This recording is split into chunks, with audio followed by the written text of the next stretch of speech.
오늘 말씀의 제목이 우리는 100% 죄인입니다. 입니다. 여러분 90%가 아니에요. 99.9%가 아닙니다. 우리는 100% 죄인입니다.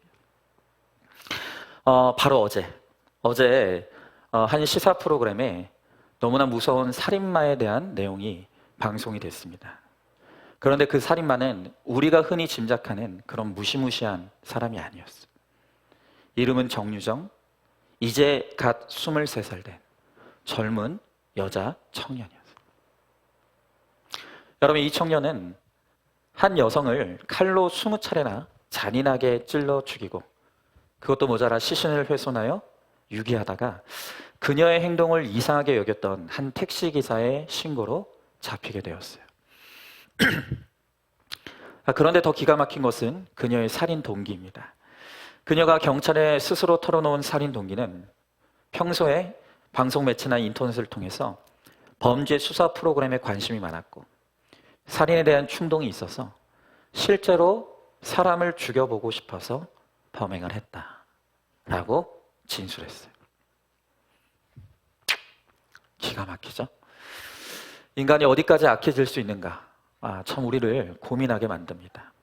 그런데 여러분, 그것과는 비교도 안 되는 정말 무서운 살인범이 미국에서 잡힌 적이 있어요.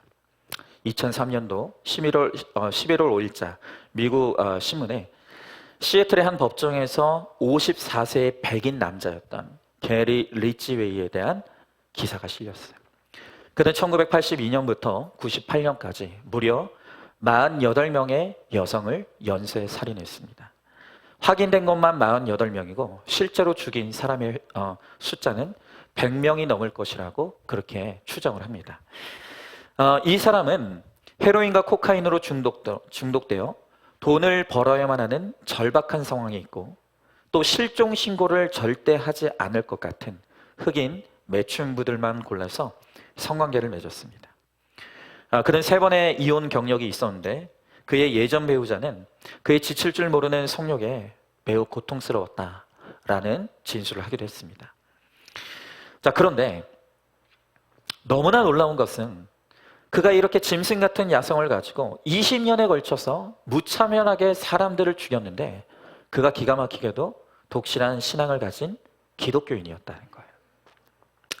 여러분, 주변 사람들은 그가 그런 일을 벌인 사람이라고는 정말 생각지도 못했다. 왜냐하면 그가 성경을 읽고 감동을 받아 예배 시간에 목사님 앞에서 눈물 흘리는 모습을 여러 번 보았기 때문이라는 거예요. 이 게리 리치웨이는 자신의 종교적인 신념으로 매춘부를 매우 싫어했다고 합니다. 또 돈을 주는 게 너무 아까워서 그래서 그들을 죽였노라고 너무나 태연하게 진술하는 거예요. 그러면서 더욱 당당하게 이야기하기를 내가 그 사람들을 죽여주는 것이 이 세상에 성병에 걸린 쓰레기들을 청소해주는 것이다 라고 이야기하는 거예요. 여러분, 이 게리 리치웨이는 미국 역사상 최고의 연쇄살인범으로 기록을 세웠습니다. 여러분, 제가 앞서 말씀드린 그 23살의 앳된 여자 청년 정유정, 그리고 이 게리 리치웨이를 보면서 여러분들은 무엇을 느끼십니까? 어떻게 사람이 이렇게 악해질 수 있을까? 혹은 저런 사람은 당연히 죽어야 된다고 생각하십니까? 혹은 또 어떤 분들은 매춘부니까 그런 일을 당하는 게 당연한 것이다 이렇게 생각하십니까? 여러분, 그런데 오늘 그렇게 그런 살인마들을 보면서 어떻게 저럴 수 있느냐고 정죄하고 비난하는 오늘 우리를 향해 오늘 성경은 매우 충격적인 이야기를 하십니다. 그것은 무엇이냐면 우리가 그 정유정 또 게리 리치웨이보다 나은 것이 전혀 없는 우리도 똑같은 죄인이라는 거예요. 여러분은 이 말에 동의하십니까? 아마 오늘 우리들 가운데는 내가 죄인이라는 것을 알겠어요. 오늘 성경이 나를 향해 죄인이라는 것은 알겠지만 내가 정유정과 그리고 이 게리 리치웨이와 똑같은 하나도 다를 것이 없는 죄인이라는 말에는 전혀 동의할 수 없는 분들이 분명히 오늘 이 자리에 있을 것이라고 생각합니다. 아니, 꽤 많을 것이라고 생각합니다. 여러분, 돈이 없는 사람을 가난하다고 하죠. 그리고 건강을 잃은 사람을 우리는 환자라고 합니다. 또 때로는 배우지 못한 사람들을 우리가 무식하다고 합니다. 그런데 하나님께서는 우리 모든 인생을 일컬어서 죄인이라고 부르십니다. 왜 그럴까요? 왜 도대체 우리는 죄인이라 불리워져야 하고 그토록 악한 그 살인범들과 우리가 왜 하나도 다를 것이 없는 죄인이라는 것을 우리는 인정해야 합니까? 오늘 성경을 통해 왜 우리는 100% 죄인인지, 우리가 100% 죄인임을 우리가 인정할 수밖에 없는 이유가 무엇인지를 우리가 함께 오늘 살펴보도록 하겠습니다. 먼저 첫 번째로 모든 인류는 죄 아래 있기 때문입니다. 자, 오늘 본문의 9절의 말씀에 보니까 그러면 어떠하뇨? 우리는 나으냐? 결코 아니라. 유대인이나 헬라인이나 다 죄 아래 있다고 우리가 이미 선언하였느니라 그랬습니다. 자, 오늘 이 로마서는 바울이 로마에 세워진 교회의 성도들을 향해서 쓴 편지예요. 그런데 로마 교회 성도들에게 바울이 뭐라고 묻느냐 하면 그러면 너희는 어떠하냐? 우리는 더 나은 자이냐? 라고 묻는 거예요. 여러분, 그런데 지금 여기서 바울이 말하는 우리는 누구냐면 바울 자신을 포함해서 먼저 예수 그리스도를 영접하고 복음 안에서 핍박을 받아가며 교회와 예수님을 믿는 믿음을 지키는 바로 그 성도들을 의미하는 거예요. 그런데 바울은 그렇게 예수 안에서 핍박을 받아가며 복음을 지키고 있는 그 로마 교회 성도들을 향해서 뭐라고 질문하고 있냐면 너희가 그 로마의 핍박자들보다 더 나은 자라고 생각하느냐라고 묻고 있는 거예요. 그러면서 또한 바울이 대답하는 것이 무엇입니까? 아니다. 너희는 결코 그들보다 나은 자들이 아니다 라고 말하고 있는 거예요. 여러분, 지금 이 말을 오늘 우리식으로 말하면 오늘 우리들 가운데 여전히 그래도 이 정도면 나는 괜찮은 사람이야. 또 이렇게 신문지상과 텔레비전에 잔인한 살인자들이 나올 때 내가 죄인인 건 맞지만 저 사람하고 나하고는 다른 사람이야. 저 사람들과 나는 차원은 달라 라고 말하는 사람들을 향해서 바울이 뭐라고 하냐면 아니다. 그나 우리나 똑같다 라고 고발하는 것입니다. 여러분, 맞아요. 우리는 적어도 살인은 안 했어요. 동성연애도 하지 않습니다. 문란한 성생활도 하지 않을 수도 있어요. 여러분, 그래서 우리는 우리 스스로가 선하다고 생각할 수 있고 적어도 그들보다는 내가 나은 사람이라고 생각할 수 있다는 거예요. 그런데 오늘 성경은 끊임없이 오늘 우리들에게 뭐라고 한다고요? 결코 아니라는 거예요. 그렇지 않다는 거예요. 여러분, 그래서 오늘 말씀의 핵심 구절이 바로 로마서 3장 9절의 말씀이에요. 자, 오늘 9절의 말씀이 뭐라고 합니까? 그러면 어떠하뇨? 우리는 나으냐? 결코 아니라는 것입니다. 여러분, 그러므로 누구도 예외 없이 우리 모두가 100% 죄인이라는 오늘 이 말씀에 동의해야 한다는 것이죠. 자, 그러면 왜 우리는 죄인일 수밖에 없는가? 왜 우리는 죄인으로 살아갈 수밖에 없는 것인가? 여러분, 상수원에 독을 뿌리면 그 물이 아래로 흘러내려가서 모든 물에 독이 퍼집니다. 마찬가지로 첫사람이었던 아담과 하와가 선악과를 먹고 죄를 가지고 들어왔기 때문에 그 안에서 나고 자란 모든 후손들은 죄를 물처럼 먹고 마시는 죄인이 되었다는 것. 여러분, 이것을 신학적인 용어로 원죄라고 말합니다. 여러분, 그래서 오늘 본문의 10절부터 18절의 말씀에 보면 그 죄인의 특징, 죄인인 우리가 어떤 죄를 저지르며 살아가기에 우리는 100% 죄인인지를 그 한 절 한 절에서 우리들에게 자세하게 가르쳐주고 있는 것이죠. 여러분, 쇼펜하우어는 우리들에게 말하기를 각 개인은 타인 속에 자기를 비추는 거울을 가지고 있다라고 말합니다. 여러분, 우리가 비난하는 이웃, 그리고 그와 나는 다르다라고 생각하는 바로 그 사람 안에 나를 비추는 거울이 있다는 거예요.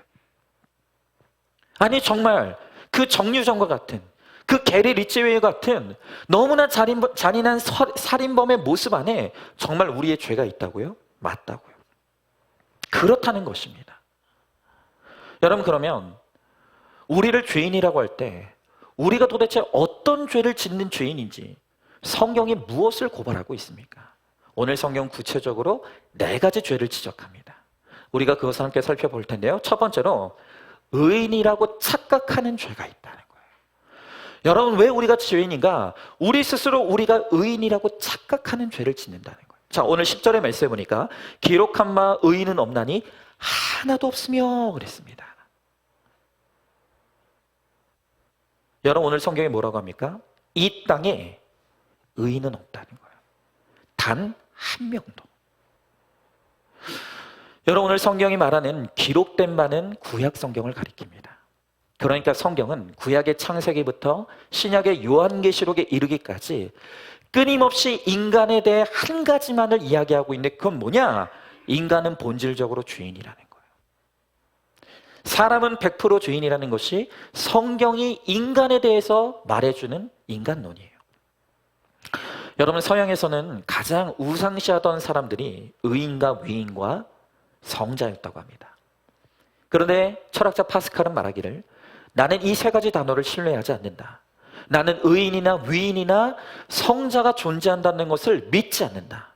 오직 이 땅에는 한 가지 종류의 인간만이 존재하는데 그들은 바로 죄인이다. 이렇게 말했어요.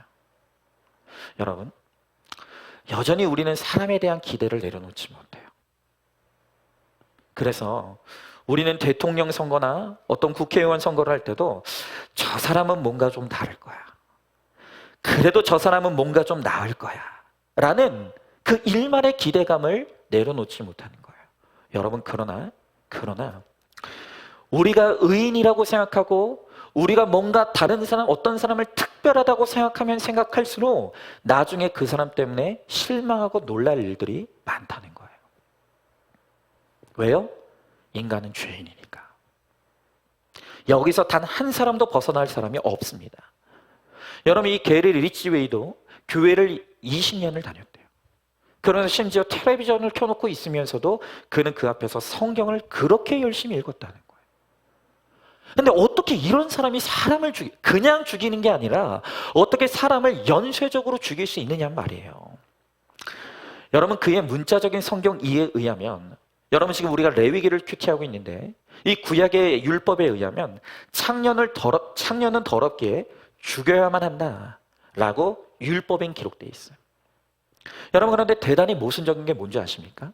또한 성경은, 율법은 그 더러운 창녀와 몸을 합하는 그 사람도 죽이라고 가르치고 있다는 거예요.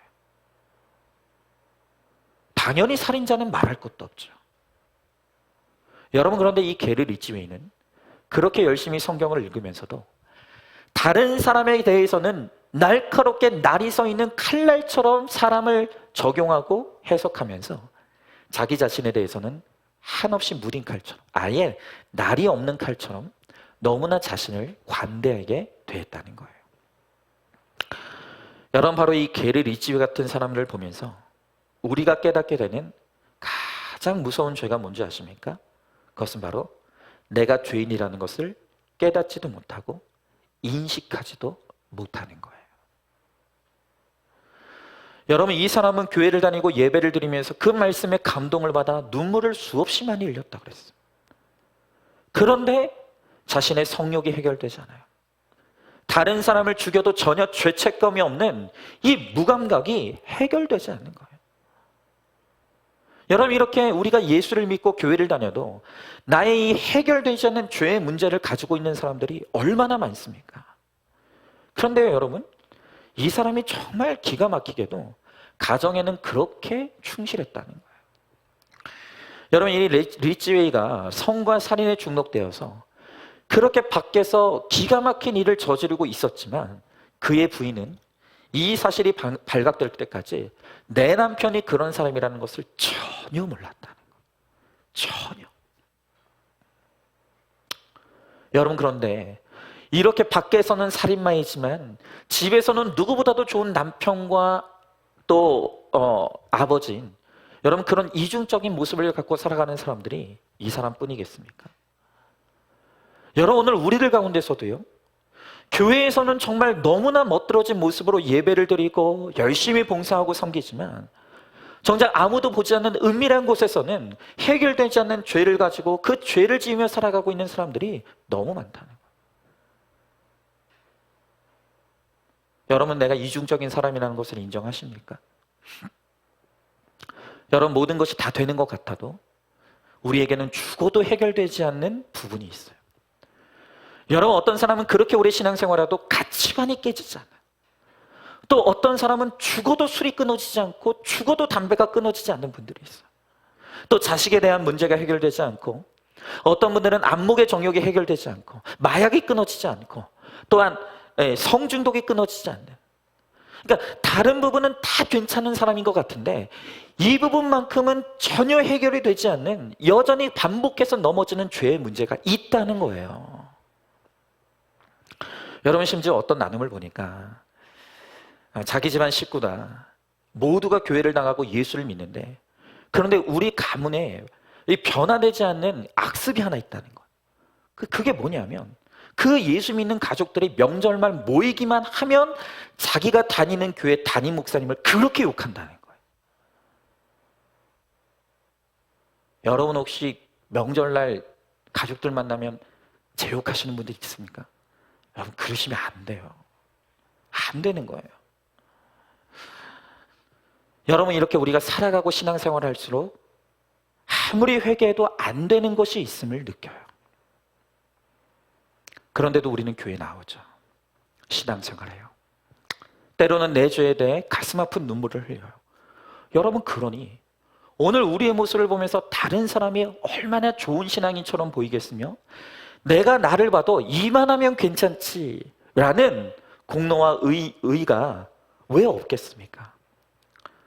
여러분, 그래서 이 게리 리치웨이 기사를 읽으면서 그의 끊어지지 못하는 죄로 인해 그가 그런 지경이 되었지만, 우리의 모습을 보며 우리도 예수님을 믿지만 끊지 못하고 있는 죄가 있다는 것을 고백할 수가 있어야 되는 거예요. 여러분, 이 게리 리치웨이가 끊지 못하는 죄가 살인이었기 때문에, 그래서 그는 드러날 수밖에 없었고 지탄을 받을 수밖에 없어요. 그러나 우리는 다행히 우리의 죄의 영역이 감출 수 있는 죄이고 드러나지 않는 죄이기 때문에 우리는 욕먹지 않는 것일 뿐인 거예요. 죄의 종류가 다른 것일 뿐인 거예요.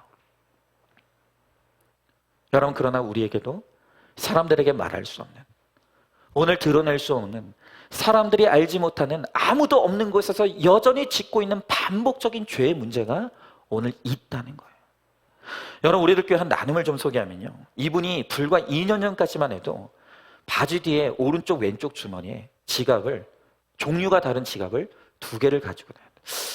이걸 보면 이분이 좀 나이가 있는 분이죠. 요즘은 지갑을 갖고 다니지 않잖아요.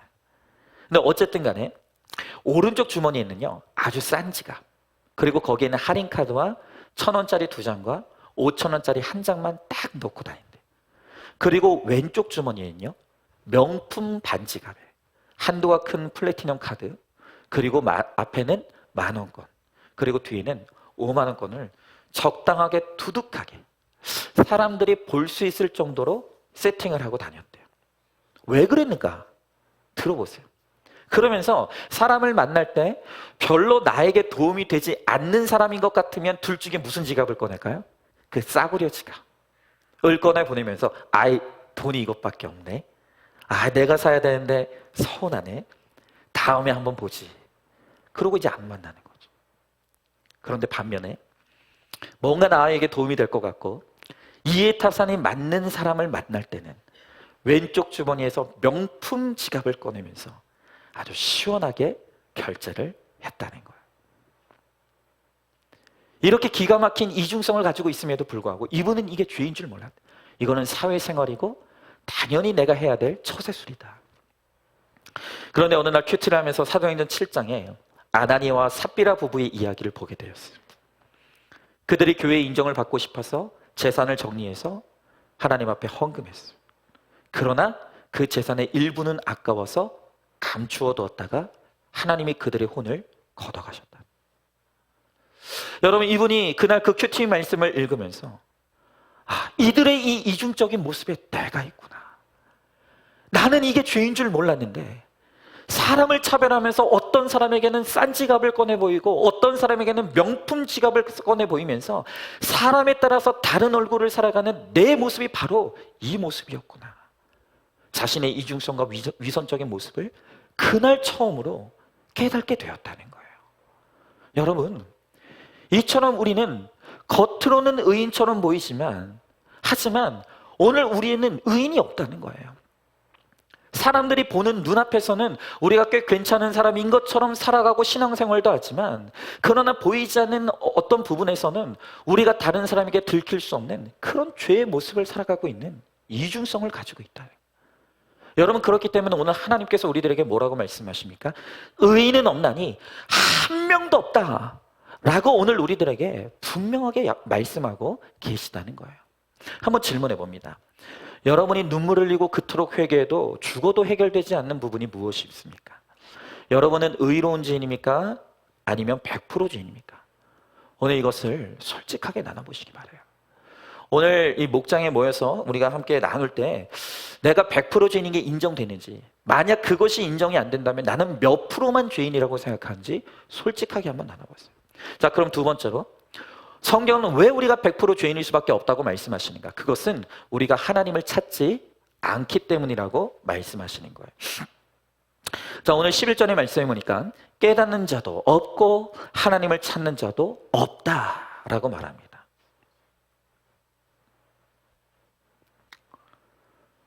여러분, 우리 중에 하나님을 내가 찾고 싶다고 해서 찾을 수 있는 사람은 아무도 없어요. 하나님을 찾는 자도 없지만 내가 하나님을 찾고 싶다고 찾아지는 것도 아니라는 거예요. 여러분, 그러니까 우리는 나는 교회도 열심히 다니고 큐티도 열심히 하고 또 기도도 열심히 하니까 그러면 나는 하나님을 찾는 사람이구나 라고 생각하십니까? 아니에요. 여러분, 신학자 칼 바르트가 이런 말을 했어요. 사람들이 하나님을 찾고 있는 것 같지만 사실은 우상을 찾고 있는 것에 불과하다. 다시 말하면 우리가 하나님 이름을 부르고 있지만 그 하나님은 사실은 이름만 같을 뿐 오늘 우리가 바라는 기복의 하나님을 찾고 있다는 거예요. 여러분, 하나님은 우리를 우리의 죄에서 구원하기 위해서 오셨어요. 그런데 우리가 찾는 하나님은 어떤 하나님입니까? 나를 가난해서 구원해 주실 하나님, 나를 질병에서 구원해 주실 하나님, 나를 성공하고 형통하게 해주실 하나님. 여러분, 성경이 말하는 죄인에서 구원하시는 하나님이 아닌 내가 바라고 소망하는 어떤 우상을 만들어 놓고 그 우상 앞에 하나님이라는 이름을 붙인 것뿐이라는 거예요. 여러분, 이렇게 우리가 진짜 하나님을 찾지 않으니 내가 죄인이라는 것을 깨닫지 못하는 거예요. 여러분, 인간에게는 다 종교성이 있습니다.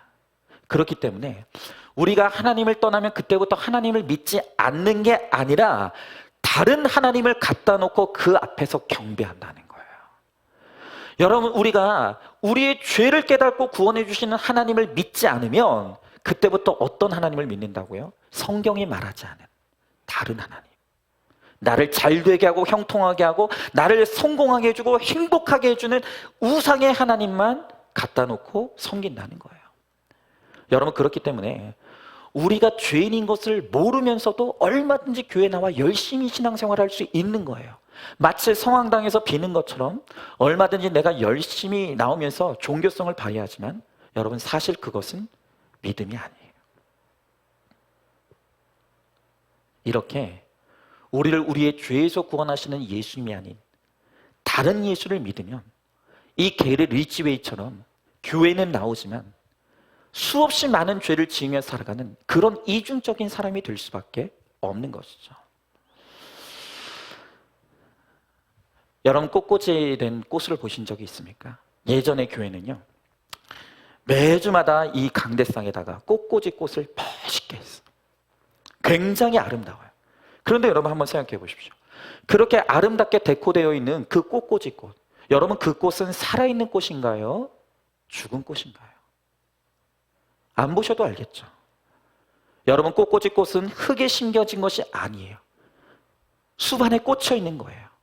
여러분, 꽃이 흙에서 뽑혀져서 뿌리와 분리되는 그 순간 그 꽃은 죽은 거예요. 여러분, 아무리 그럴싸한 모습으로 아름답게 있지만 여러분, 그 꽃은 죽은 꽃이라고요. 그런데 그러한 꽃꽂이 꽃의 모습이 진리를 떠난 인간의 모습인 거예요. 여러분, 하나님을 떠나고 진리를 떠난 모든 인간은 본질상 죽은 자예요. 죽은 사람이기 때문에 죽은 것만 찾습니다. 그리고 죽을 것만 찾습니다. 여러분, 이것이 바로 성경이 말하는 죄인의 모습인 것이에요. 자, 한번 질문해 보세요. 여러분은 죄인을 구원하시는 하나님을 찾습니까? 가난과 질병과 또 성공해서 우리를 구원하시는 하나님을 찾고 있습니까? 치료할 수 없을 정도의 광신을 믿음으로 착각하고 있지는 않습니까? 자, 또한 오늘 성경은 우리가 왜 100% 죄인이라고 말합니까? 우리가 치우쳐 있기 때문에 죄인이라고 말하는 거예요. 자, 오늘 12절의 말씀을 보니까 다 치우쳐 한 가지로 무익하게 되고 선을 행하는 자는 없나니 하나도 없도다. 여러분, 죄인인 우리의 특징이 뭔지 아십니까? 그것이 바로 치우쳐 있다는 거예요. 여러분, 치우쳤다는 것은 아무리 좋아도 마치 쉰 우유처럼 무익한 것이에요. 여러분, 영양이 좋은 것이죠. 그러나 영양이 과다하면 치우쳐 비만이 됩니다.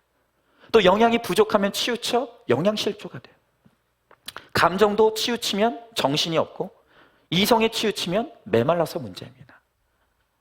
여러분, 행위의 주권이 자식에게 있으면 그 자식이 방종하게 되고 행위의 주권이 부모에게 있으면 엄격해지는 거예요. 여러분, 치우치지 않은 사람이 없어요. 누구는 성욕이 없어서 걱정이고 이 게리 리치웨이처럼 그것이 너무 넘쳐도 문제가 되는 거예요. 여러분, 단지 그것의 문제예요. 우리 인생에 균형을 맞춘다는 게 너무너무 어려운 거예요. 우리는 다 치우쳐 있다는 거예요. 여러분, 한 기사를 보았습니다. 어떤 부부가 서로 합의해 더욱더 자극적인 성관계를 즐기고자 스와핑이라고 하는 서로 파트너를 바꿔가며 성관계를 가지게 되었어요. 그러면서 그게 무엇이냐고, 뭐가 문제냐고 쿨하게 우리 부부는 서로의 사생활에 대해서 알려고 하지 않는다라고 하는 거예요. 여러분, 자신의 행위를 잴 수 있는 기준이 없으니까, 진리가 없으니까 그냥 자기 멋대로 욕망에 따라 행하는 거예요. 여러분, 그런데 그렇게 쿨하게 사는 게 마음대로 되나요? 아니죠. 그렇게 서로가 쿨하게 살아갔는데 그만 부인이 다른 남자에게 감정이 생겨서 바람을 피우게 됐어. 그것이 들통나 남편이 우리는 이혼이야, 이혼하게 됐다는 거예요. 아니, 남편이 쿨하게 가정생활 하자고 해놓고 죄의 길을 열어놓고 막상 아내가 다른 남자와 사랑에 빠지니까 이혼을 부르짖고 있는 거예요. 여러분, 예수님은 이 세상의 악의 특징을 이야기하면서 이 땅은 악하거나 음란하거나 두 가지라 그랬어요. 그러니까 우리는 이 세상을 살아가면서 딱 두 가지밖에 생각하지 않는 거예요. 악하든지 음란하든지. 여러분, 우리가 어쩔 수 없는 죄인이라는 것을 인정하지 않기 때문에 본성대로 죄를 짓고, 죄를 짓고 나서는 나는 그럴 수밖에 없었다고 끊임없이 합리화하는 거예요. 여러분, 그럴 수밖에 없는 죄는 없는 거예요. 그냥 그건 나의 음란의 결과이고 악의 결과인 거예요. 우리가 다 이렇게 모자라든지 넘치든지 다 치우쳐 있다는 거예요. 여러분, 한번 질문해 봅니다. 여러분은 어디에 치우쳐 있습니까? 자녀입니까? 건강입니까? 감정입니까? 성적입니까? 그 치우친 것이 부족해서 문제입니까? 넘쳐서 문제입니까? 자, 이제 마지막으로 우리가 죄인일 수밖에 없는 마지막 한 가지 죄를 하나님께서 더 언급하세요. 그게 뭐냐 하면 바로 언어의 죄예요. 여러분, 그래서 우리가 100% 죄인일 수밖에 없는 네 번째 죄의 영역이 무엇이냐면 바로 언어의 죄예요. 자, 오늘 13절부터 14절의 말씀에 보니까 이렇게 나와 있죠. 그들의 목구멍은 열린 무덤이요, 그 혀로는 속임을 일삼으며 그 입술에는 독사의 독이 있고 그 입에는 저주와 악독이 가득하고. 너무 주님께서 직설적으로 말씀하십니다. 여러분, 듣기에도 험한 목구멍, 혀, 입술. 여러분, 지금 이것은 다 발성기관으로부터 시작되는 죄예요. 여러분, 그런데 우리들 가운데서도 예수 믿고 신앙생활을 하는데도 불구하고 문자적으로 참 입을 열기만 하면 거친 말과 욕설을 너무 쉽게 하시는 분들이 너무 많은 거예요. 여러분, 배도요, 이런 분들은 배라고 하지 않고 배떼지 뭐 이러죠. 눈도 눈이라고 안 해요. 눈 그만할게요. 네. 여러분, 여기서도 나눔 하나 읽어드릴게요. 어떤 목장에서 이날은 좀 재밌게 나눔을 해보자 해가지고 나눔 질문을 이제 그 제비 뽑기로 해가지고 이제 하나씩 뽑게 했어요. 근데 그 목장의 한 집사님이 뽑은 질문지는 무엇이었냐면, 질문지의 내용이 뭐냐면, 내가 평소에 자주 하는 욕이 무엇이냐라는 질문지가 뽑힌 거예요. 그런데 여러분, 진짜 하나님은 살아계신 게 뭐냐면, 이분이 실제로 그렇게 욕을 차지게 잘하시는 분이라는 거예요. 여집사님인데 이분이 남편이 미우니까 맨날 툭하면 욕을 하는데, 근데 이제 이분이 잘 쓰는 욕이 뭐냐면은 기억시옥기, 미음 치은 놈. 여러분, 이게 해석이 되면 안 되는 거예요. 여러분 지금 막 머릿속에 이게 무슨 단어인지가 막 떠오르시는 분들이 있죠. 회개하셔야 돼요. 기억시옥기, 미음 치은 놈. 막 지금 단어가 그려지시죠? 막 그냥. 근데 여러분, 내가 이런 욕을 하긴 하는데 이걸 드러낼 사람이 너무 부끄러운 거예요. 하지만 하나님이 괜히 이 질문지를 뽑게 하셨겠는가? 하나님 살아계신다. 그래서 솔직하게 사람들 앞에서, 목원들 앞에서 내가 사실은 남편에게 툭하면 기억시옵기, 미음 치은 놈, 자주 욕을 했노라고 그렇게 오픈하고 고백했어요. 그런데 그 이야기를 듣는 이 목장 식구들이 하나같이 뭐라고 하냐면, 나도 남편에게 욕 한번 시원하게 해보는 게 소원이었는데 당신이 욕하는 소리를 들으면서 내가 대리만족을 느꼈다고, 너무 고맙다고 너무너무 칭찬하고 격려하더라는 거예요. 근데 여러분, 이분이 이 목원들의 칭찬을 들으면서 기분이 하나도 서글픈 거예요. 왜요? 내가 얼마나 들을 칭찬이 없으면 남편 욕하는 걸 칭찬하겠느냐. 현타가 온 거예요. 현실이 자극된 거예요. 그러면서 다른 목원들을 보니까 다른 목원들은 그렇게 남편이 믿고 욕을 하고 싶어도 이 남편의 구원을 위해서 안간힘을 쓰면서 내가 하고 싶은 말들을 입을 닫는 적용들을 정말 힘들게 하면서 나가는데, 나는 이제껏 얼마나 독한 말로 내 남편을 무시하고 짓밟았는가. 이게 이날 깨달아진 거예요. 그래서 이날 나눔의 적용으로 내가 이제 다시는 내 남편에게 반말하지 않는다. 심지어 당연히 이제는 욕설을 내뱉지 않겠다. 그리고 남편에게 화가 나고 미움이 올라올 때는 30초 동안 참았다가 말하겠다는 적용을 한 거예요. 그리고 놀랍게도 그날 이후로 이분은 다시는 남편에게 욕을 한마디도 하지 않았다. 여러분, 사람이요, 입만 열면 남의 이야기를 하면서 험담을 합니다. 사람이 언제 갑자기 친해지는 줄 아십니까? 사람이 갑자기 친해지는 것은 서로 사랑해서가 아니라 공동의 적, 같이 미워하는 대상이 생기면 그때 사람은 급하게 친해진다는 거예요. 그러면서 그 대상을 향해서 서로 씹고 물고 뜯으면서 그렇게 서로 화기애애해진다는 거예요. 그러다가 그 미움의 대상이 없어지면 다시 깨지는 거예요. 여러분, 우리가 이렇게 죄인이에요. 오늘 성경은 우리의 목구멍은 열린 무덤이래요. 입만 열면 우리는 험담을 하고 뒷담화를 하고 수없이 거친 말과 욕설들로 상대방에게 상처를 입히는 것이죠. 그럼 도대체 이걸 어떻게 고칠 것인가? 이걸 어떻게 고칠 것인가? 여러분, 이 언어의 죄를 고치는 참 좋은 방법이 있어요. 그건 뭐냐면, 오늘 여러분들 각자 다 각자의 목장에 들어가셔서 여러분들도 내가 평소에 어떤 욕을 하는지를 목원들 앞에서 시원하게 한번 얘기해 보십시오. 그리고 내가 우리 목원들 앞에서 내가 평소에 하는 욕들을 시원하게 해서 내 스스로가 내가 얼마나 더러운 말을 쓰고 있는지를 한번 깨달아 보시란 말이에요. 깨달아 보시란. 내 스스로가 내 욕설을 들어야 되는 거예요. 여러분, 또한 우리가 입술로 저지르는 악한 말 중에 가장 악한 것이 있다면 그건 틀림없이 거짓말이죠. 여러분, 1997년도 4월에 이 미국 캘리포니아 대학에서 사람이 도대체 하루에 몇 번을 거짓말하는가, 이 조사를 해봤다는 거예요. 이 조사 결과 어떻게 됐냐? 사람이요, 하루를 살아가면서 하루에 8분에 한 번꼴로 무려 200번을 거짓말한대요. 여러분, 이 200번이 일주일이 아니에요. 한 달이 아니에요. 사람이 매일마다 8분에 한 번씩 200번의 거짓말을 한다는 거예요. 네, 여러분, 저는 단언코 하루에 200번 거짓말 하지 않습니다. 근데 그게 제가 거룩해서가 아니라 종일 살아봐야 하루에 사람을 만날 일이 없어요. 맨날 사무실에서 살기 때문에 200 가시가 돋칠 지경입니다. 그러니까 저는 제 환경 때문에 거짓말을 안 한다는 거지. 여러분, 저도 사람을 만나면 저도 모르게 거짓말 한다는 거예요. 또요, 20명의 몸에 소형 마이크를 부착해서 도대체 그럼 이 사람들이 하루를 살아가면서 어떤 거짓말을 하며 살아가는가 녹음을 해본 거예요.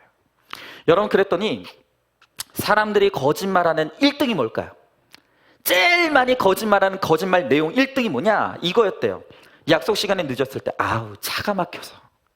이게 1등이었대요.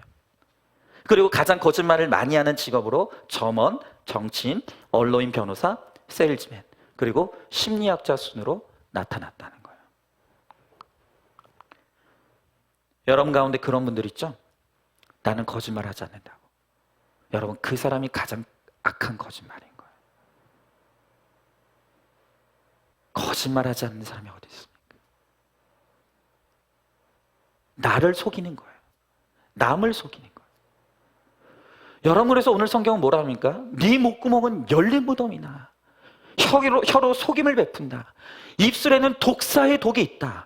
여러분, 오늘 하나님의 이 표현이, 성경의 이 표현이 과장이라고 생각하십니까? 아니에요. 여러분, 오히려 내가 얼마나 절망적인 죄인인가, 내 입술이 얼마나 악한 입술인가를 모르는 게 진짜 절망적인 것이에요. 여러분은 여러분들의 말 때문에 얼마나 많은 사람들이 상처받고 있다는 걸 아십니까? 여러분의 행동 때문에 얼마나 많은 사람들이 힘들어하고 있다는 걸 아십니까? 만약 오늘 여러분들 가운데 아유, 나는 편한 사람이야, 나는 괜찮은 사람이야, 사람들이 다 나를 좋아해 라고 생각하면 여러분이 가장 절망적인 인생인 거예요. 여러분, 오히려 아마 여러분 집에 가면 물어볼 거예요. 여러분 남편, 아내, 자녀들, 목원들한테 물어봐요. 내가 그렇게 정말 불편해?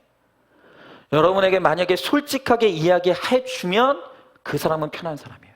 근데 진짜 불편한 사람일수록 아유, 그렇지 않아. 왜? 삐질까 봐. 그러니까 여러분 스스로가 내가 얼마나 불편한 사람인 줄 알아요. 내가 나의 말로 행동으로 얼마나 많은 사람들에게 상처를 주는지를 깨달아야 되는 거예요. 그럴 때 우리가 100% 죄인이라는 이 말이 인정이 되고 받아들여지는 거예요. 여러분, 한번 질문해 봅니다. 여러분의 언어 생활 어떠세요? 욕을 하신 적이 있습니까? 공동의 적이 생겨서 같이 친해진 사람이 누구입니까? 드러내어 욕합니까? 속으로 욕합니까? 제가 언젠가 들어보니까 어떤 사람은요, 욕하고 싶으면 화장실에 들어가서 샤워기 켜놓고 욕하는 사람이 있다 그러다. 그것도 욕이에요. 여러분이 하는 거짓말 중에 1등 거짓말은 뭡니까?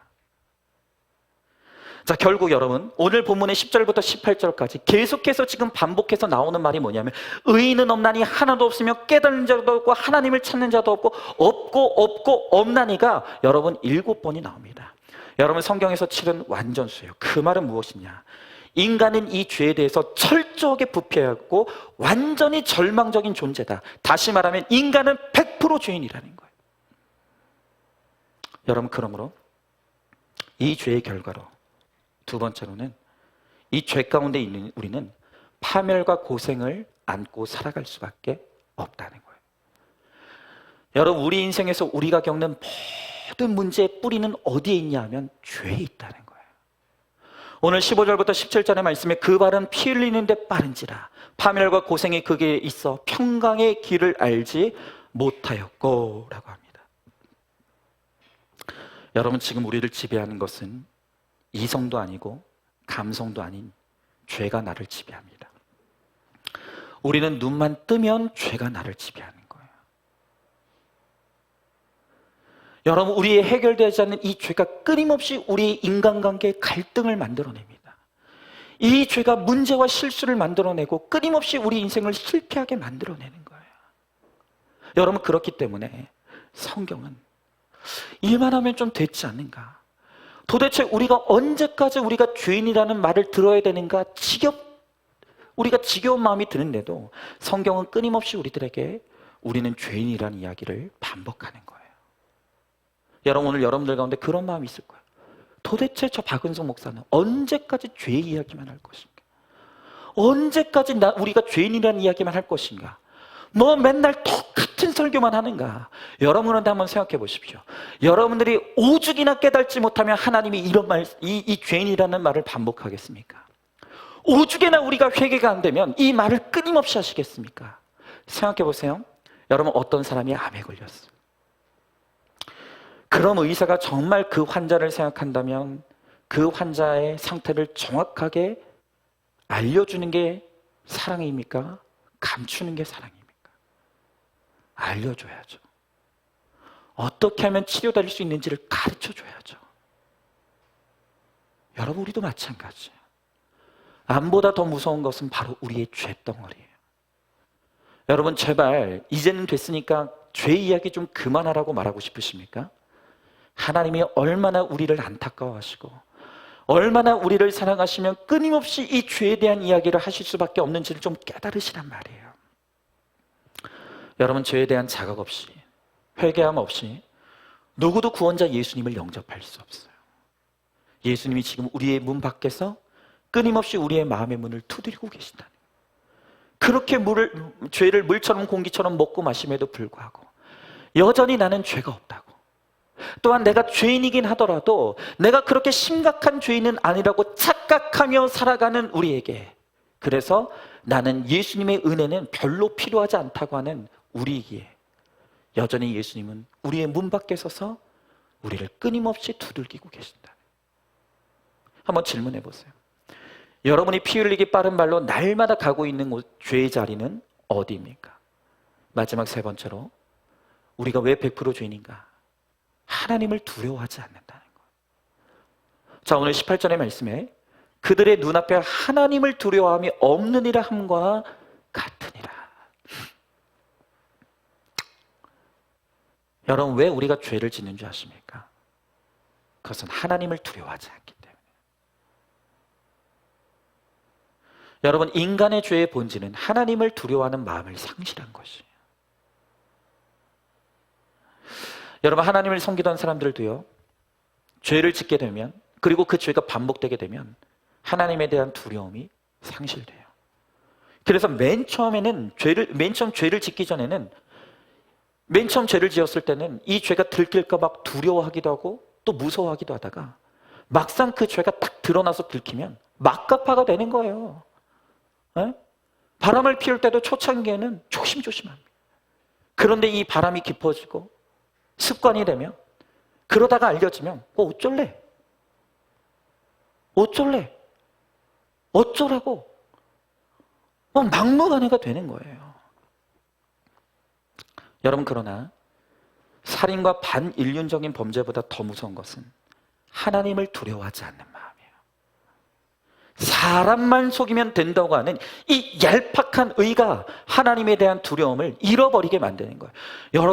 여러분 솔직히 여러분 스스로에 대해서 한번 대답해 보십시오. 여러분은 사람의 시선이 더 무섭습니까? 하나님의 시선이 더 무섭습니까? 여러분, 그것은 뭘 보면 알 수 있냐면 아무도 보지 않는 곳에서 내가 어떤 모습으로 살아가는지를 보면 알아요. 여러분, 사람들이 보는 앞에서는 화장도 잘하고 옷도 잘 차려입고 말도 교양 있게 해요. 그런데 사람들이 보지 않는 그 뒤에 가정으로 돌아가고 은밀한 곳에 가게 되면 전혀 그런 모습은 온데간데 않고 너무나 이중적인 모습으로 죄를 짓는다면 여러분들은 하나님을 전혀 두려워하지 않는 분들, 하나님을 두려워하지 않으니까 사람이 보는 앞에서는 온갖 체면을 다 차리면서도 아무도 보지 않는 곳에만 가면은 이상한 삶을 살아가는 거예요. 여러분, 오늘 설교 제목이 100% 죄인이에요. 99%도 아니에요. 100%라고요. 여러분, 이것을 알아야 우리가 예수님 앞에 나아가 십자가의 은혜를 경험할 수가 있는 거예요. 여러분, 정말 은혜가 무엇인지를 깨닫고 체험하려면 한 가지 방법밖에 없어요. 그것은 바로 나의 죄에 대해 절망하는 거예요. 내 힘으로 살아보겠다고 하는 이 시도를 버려야 돼요. 여러분, 성 어거스틴은 말하기를 세상에는 두 가지 종류의 죄인밖에 없다 그랬어요. 하나는 내가 죄인이라고 생각하는 죄인과 내가 의인이라고 착각하는 죄인이 있다 그랬어요. 여러분, 입으로는 다 죄인이라고 하죠. 설교도 듣고 큐티도 하고 기도도 해요. 그런데 오늘 우리들 가운데 내가 오늘 죽으면 지옥에 떨어져도 할 말이 없는 너무나 악한 죄인이라는 것을 인정하며 떨리는 마음으로 과연 주님 앞에 나온 분들이 오늘 이 가운데 몇 분이나 있습니까? 오늘도 하나님께서 나를 향한 은혜의 손길을 놓는 순간 나는 지옥으로 추락할 수밖에 없는 추악한 죄인이라는 것을 두렵고 떨리는 마음으로 오늘 이 자리에 앉아있는 분이 몇 명이나 있겠냐는 거예요. 여러분, 내가 의로워지려고 하는 노력조차도 포기해야 돼요. 그것조차도 죄라는 것을 인정해야 돼요. 여러분, 내가 의로워지려고 하면 할수록, 내가 끊을 수 없는 죄들을 끊으려면 할수록 더 죄가 나를 가까이 다가오는 내 모습을 보면서 여러분, 우리는 절망해야 되는 거예요. 이런 우리를 향해 존 칼빈은 우리의 영적 상태를 일컬어서 전적으로 부패했고 전적으로 타락했고 전적으로 무능하다라고 했어요. 다시요. 지금 우리의 영적 상태는 어떠냐? 죄에 대해 전적으로 부패했고 전적으로 타락하고 전적으로 무능하다는 거예요. 이걸 한마디로 말하면 우리는 100% 죄인이라. 오늘 이것을 인정하는 자에게 주님이 찾아오셔서 십자가의 은혜를 베풀어 주시는 거예요. 질문해 봅니다. 아까도 나눠봤지만 여러분은 내가 죄인이라고 하는 죄인입니까? 의인이라고 하는 죄인입니까? 내가 100% 죄인이라는 게 인정됩니까? 아니면 몇 프로만 죄인인 것을 인정하십니까? 마지막으로 공동체 고백, 한 성도님의 나눔을 듣고 마치도록 하겠습니다. 저는 작년 초에 회사에서 조기 퇴직 통보를 받고 퇴사를 했습니다. 퇴사를 한 저의 계획은 너무나 근사했습니다. 새로운 일자리를 잡을 동안 못 들었던 설교 말씀을 다 듣고 신앙 서적들을 다시 읽고 함께 소그룹을 하는 분들과 신방하면서 경건하게 지내다 보면 곧 새로운 일들이 잡힐 줄 알았습니다. 그런데 얼마 안가 급작스럽게 영국에서 유학하고 있던 딸아이가 한국으로 돌아오겠다는 연락을 했습니다. 평소 혈기 많고 화를 잘 내는 아빠인 저 때문에 제 딸은 상처가 많습니다. 그런데 딸은 영국에 다니던 학교에서 자신을 시기하던 친구가 자신의 디자인을 도용하는 사건으로 싸웠다가 정학을 받고 귀국한 것입니다. 그런데 그 딸이 나는 이제 학교 공부를 하겠다는 말을 한 것입니다.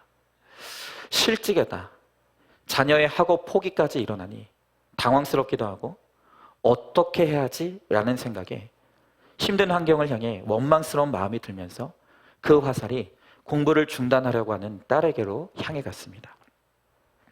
그동안 말씀을 듣고 양육을 받아서 이제는 딸과의 관계가 어느 정도 회복되었다고 생각했습니다. 그런데 막상 딸아이가 공부를 그만두고 자기가 하고 싶은 일을 하겠다고 하자 제가 이제까지 해준 것들에 대한 생색이 올라오면서 너 죽고 나 죽자를 외치며 분에 못 이겨 야단을 치고 또 귀신처럼 머리를 치고 바닥을 뒹굴면서 난리를 쳤습니다. 회사를 그만두고 앞으로의 일을 걱정하고 있는데 딸의 사건까지 오니 그동안 받았던 말씀들과 양육들은 다 없어지고 입에는 저주와 악독이 가득하고 그 발은 피 흘리는데 빠르고 무섭고 혈기 많은 저의 모습으로 되돌아가 있었습니다. 딸은 딸대로 아들은 아들대로 어떻게 이렇게 되는 일이 없느냐고, 이 집안에서 잘하고 있는 사람은 나 하나밖에 없다고, 나밖에 정상인이 없다는 생각에 마음에 악이 올라왔습니다. 그러던 중 그동안 그렇게나 들었던 말씀이 가정의 화복을 위해 상대에게 자신의 죄를 고백하고 진심으로 용서를 구하는 것이 먼저라는 이 목사님의 설교를 듣고 마음이 찔렸습니다. 이제껏 내가 잘못했다는 생각은 했지만 진심으로 아내와 아이들에게 사과한 적은 없었습니다. 그 말씀을 듣고 깨달은 그 다음날 기도하는 마음으로 가족들이 모였을 때 제 마음을 담아 사과를 했습니다. 아빠가 그동안의 잘못을 사과할게.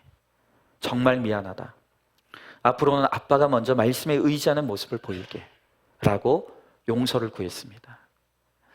아직은 아이들이 제가 사과하는 모습에 놀라고 얼떨떨해 하지만 이제 하나님의 말씀을 맡은 자로서 가족을 위해 기도하는 아버지의 모습을 보여주며 가기를 간절히 기도합니다 라고 했습니다. 여러분, 그렇죠? 오늘 이분은 이제는 내가 좀 된 줄로 생각했다 그랬어. 그런데 다시 혈기가 올라오고 다시 분노가 올라오고 폭력이 올라오고 그 예전의 자리로 순식간에 돌아가는 거예요. 여러분, 그래도 이분은 내가 여전히 되었다함이 없다는 것을 깨닫고 다시 회개의 자리로 돌아가지만 오늘 우리들 가운데 내가 회개할 것이 도대체 무엇이 있는지도 깨닫지 못하는 너무나 비참한 죄의 자리에 있는 분들이 있다는 거예요. 여러분, 지금 우리 가정을 아프게 하는 사람이 바로 나라는 것을 알고 있습니까? 우리 목장을 힘들게 하는 게 바로 나라는 것을 여러분들은 알고 있습니까? 여러분, 우리가 100% 죄인이라는 것을 인정하고 회개하는 것만이 나와 내 가정을 구원으로 이끄는 길이라는 거예요. 오늘 성경은 우리가 100% 죄인이라고 이야기합니다. 할 말이 없는 죄인이고 우리의 힘으로는 우리의 죄를 깨달을 수조차도 없는 죄인이 바로 우리라고 말씀하십니다. 이 죄 때문에 우리가 고생하고 내 가정이 고생하고 있습니다. 오늘 우리가 이 말씀을 통해 정말 내가 100% 죄인이라는 것을, 내가 바로 내 가정을 가장 힘들게 하는 죄인이라는 것을 오늘 우리가 깨닫고, 내가 얼마나 나의 행동으로, 나의 말로, 또 나의 이 생각으로 얼마나 사람들에게 상처 주고 있는 악독한 인간인지를 깨닫게 해달라고, 우리를 용서해달라고 기도하십시오. 나의 변화를 통해 나의 회개만이 나를 변화시키고 내 가정을 변화시킨다는 것을 깨닫고 우리 모두가 100% 죄인인 것을 인정하는 이 회개의 자리에서 분수령적인 회개를 이루는 저와 여러분 우리 모두가 될 수 있기를 주님의 이름으로 간절히 축복합니다. 오늘 이 시간 우리 말씀을 기억하면서 우리 찬양하고 한번 기도했으면 좋겠습니다.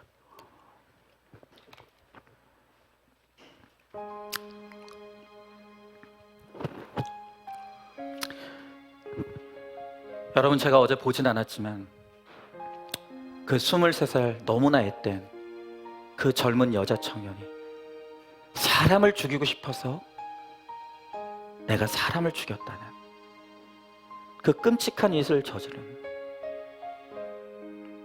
그 이야기를 들을 때 얼마나 마음이 아팠는지 몰라요. 도대체 어떤 사정이 있길래, 그 청년이 도대체 어떤 삶을 살아왔기에 그 지경이 되었을까? 여러분, 그런데 하나님은 우리가 그를 바라보며 정죄하고 비난하고 또 때로는 안타까워하는 그 심정으로 하나님도 우리를 바라보고 있다는 것을 아십니까? 나야말로 정말 내 눈빛으로, 내 말로, 내 행동으로 얼마나 많은 사람들을 아프게 하고 얼마나 많은 사람들을 상처 주고 얼마나 많은 사람들을 괴롭게 하고 있는데 나는 괜찮다고, 이만하면 나는 괜찮은 사람이라고 스스로의 거짓말에 속아서 우리가 나의 죄를 볼 줄 모르는, 여러분, 이것이 나를 아프게 하고 너무나 많은 사람들을 아프게 한다는 거예요. 여러분, 오늘 주님께서 우리들에게 이 내가 100% 죄인인 것을 인정하고 깨달은 자리로 나오라고 말씀합니다. 내가 할 말이 없는 죄인인 것을, 하나님의 은혜가 아니면 나도 괴로울 수밖에 없고 내 가정도 죽을 수밖에 없다는 것을 그 인정하고 깨달은 자리로 돌아오라고 말씀하시죠. 그럴 때 주님께서 우리를 고쳐주시고 우리를 새롭게 해주시는 은혜로 함께 해주시는 거예요. 여러분, 이 한 주를 살면서 또 하나님의 은혜에서 멀리 떠나 똑같은 죄의 자리에서 반복하여 넘어지기를 계속하다 오늘 이 자리에 오신 분들이 있습니까?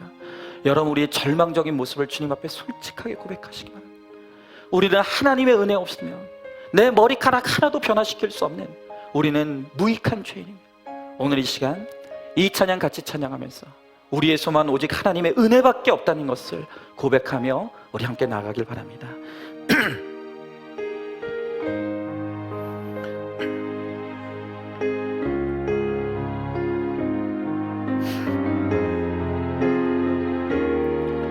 우리 같이 찬양합니다. 나 주를 멀리 떠났다.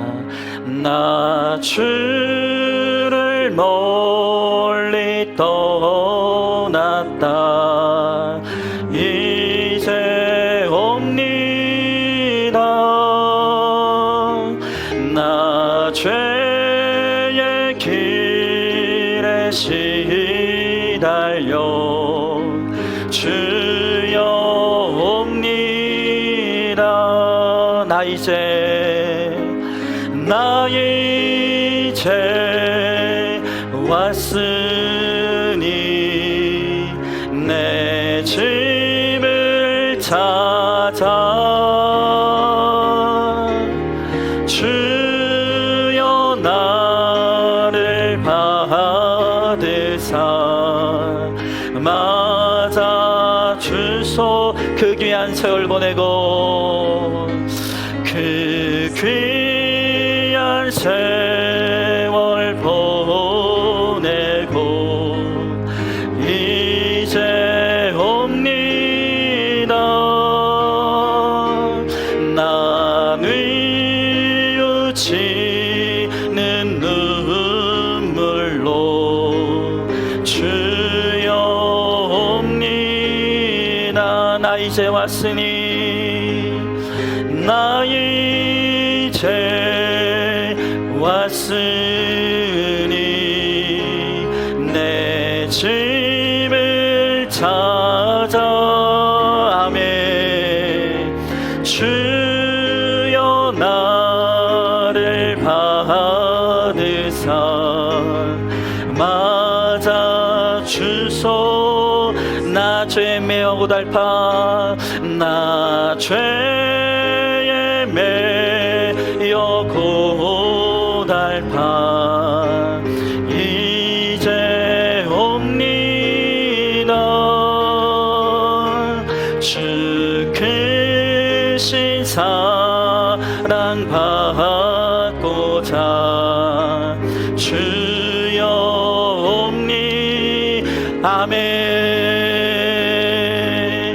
나 이제 왔으니 내 집을 찾아 주여 나를 받으사 맞아 주소. 우리 4절 찬양합니다.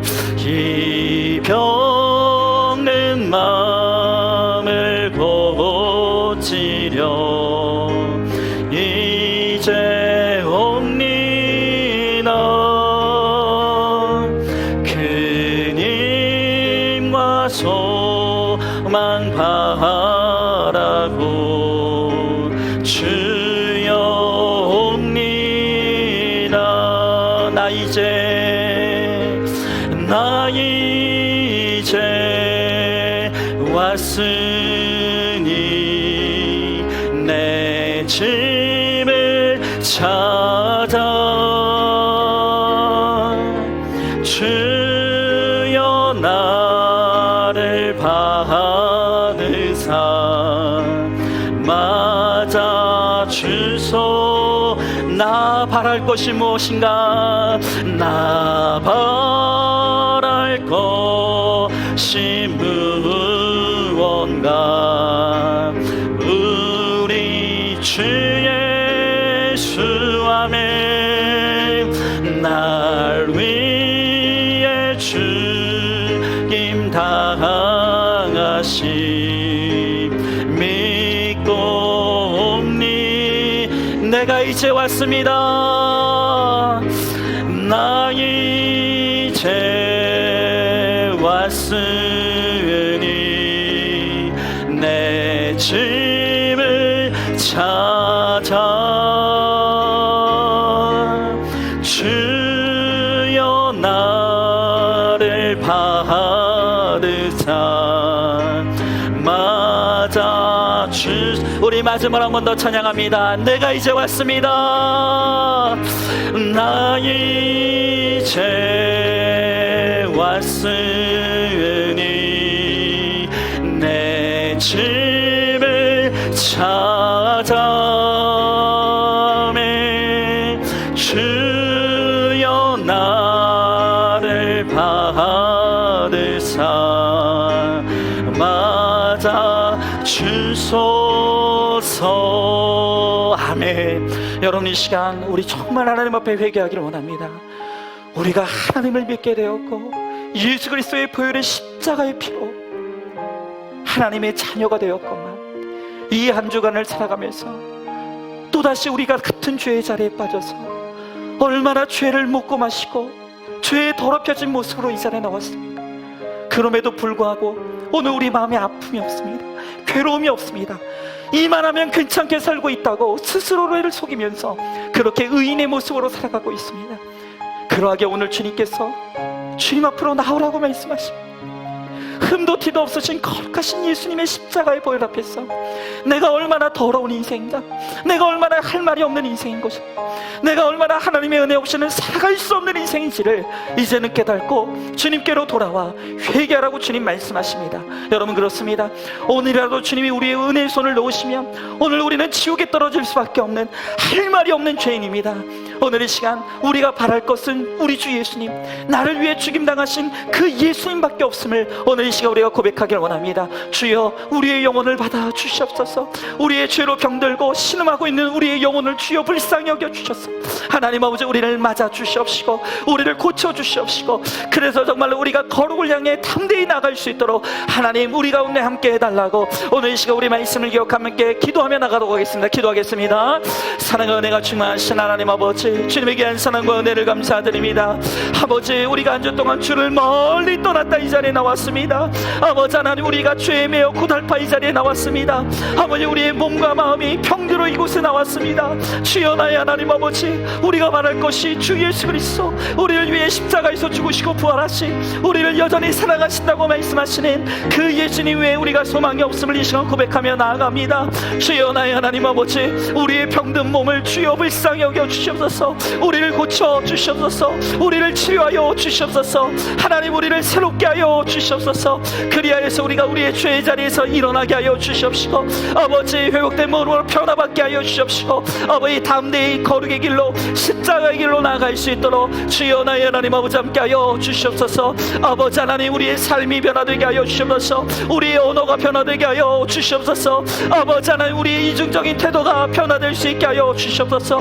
아버지, 그리하여서 아버지 하나님, 이제는 병든 나의 삶이 변화되게 하여 주시옵시고, 아버지, 병들어 있는 우리의 가정이 고쳐질 수 있도록 아버지 하나님 아버지 함께 하여 주시옵소서. 나를 고쳐 주시옵소서. 나를 회복시켜 주시옵소서. 나를 불쌍히 여겨 주셔서 아버지, 나를 거룩과 구원의 길로 인도하여 주시옵소서. 주님 믿사오니 주여 함께 하여 주시옵소서. 믿습니다. 아멘. 감사합니다.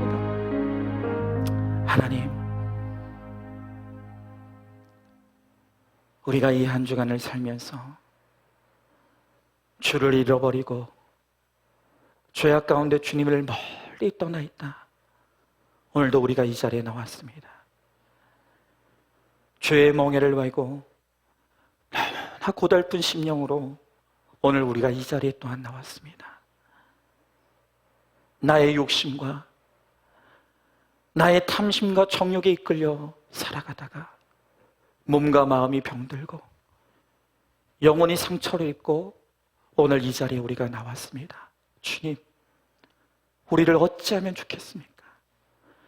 그렇게 오랫동안 교회를 다녔고 그렇게 오랫동안 신앙생활을 했는데도 여전히 내 죄가 보이지 않고 내 죄가 깨달아지지 않고 삶이 변화되지 않는 이 악하고 질긴 이 죄인을 어찌하면 좋겠습니까?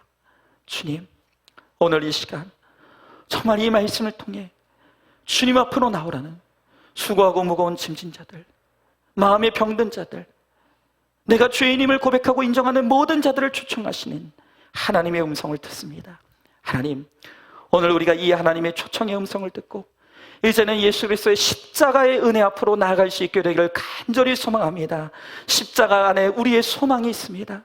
십자가 안에 우리의 치유가 있습니다. 십자가 안에 우리의 회복이 있습니다. 하나님, 이제는 예수 그리스도 십자가에 달리신 예수 그리스도를 바라보게 하여 주옵시고, 그 예수님 앞에서 내가 할 말이 없는 100% 죄인인 것을 고백하게 하여 주시옵소서. 그러므로 말미암아 주님께로부터 흘러나오는 그 치유의 능력으로, 회복의 능력으로 우리가 죄의 자리에서 일어날 수 있게 하여 주시옵시고, 이제 거룩을 향해 힘차게 달려 나아갈 수 있게 하여 주시옵소서. 하나님, 병들어 있는 우리의 몸과 마음을 고쳐 주시옵시고, 우리의 영혼을 고쳐 주셔서 하나님, 내가 변화받게 하여 주시옵시고, 내가 변화됨으로 말미암아 우리 가정이 변화되어지는 놀라운 은혜가 임할 수 있도록 주여 함께하여 주시옵소서. 믿사오며 사랑이 많으신 우리 예수님 이름 받들어 기도드리옵나이다. 아멘. 이제는 우리 주 예수 그리스도의 은혜와 하나님의 사랑과 성령의 교통하심이, 이제는 우리가 바랄 것이 우리 주 예수 그리스도, 날 위해 죽으시고 부활하신 바로 그 예수님밖에 없음을 믿고 고백하며 100% 죄인인 나의 죄를 회개함으로 이제는 내가 변화되고 내 가정을 살리는 그 생명의 사역을 감당하기를 소망하는 사랑하는 모든 성도들 머리 위에 이제부터 영원토록 함께 계실지어다. 아멘.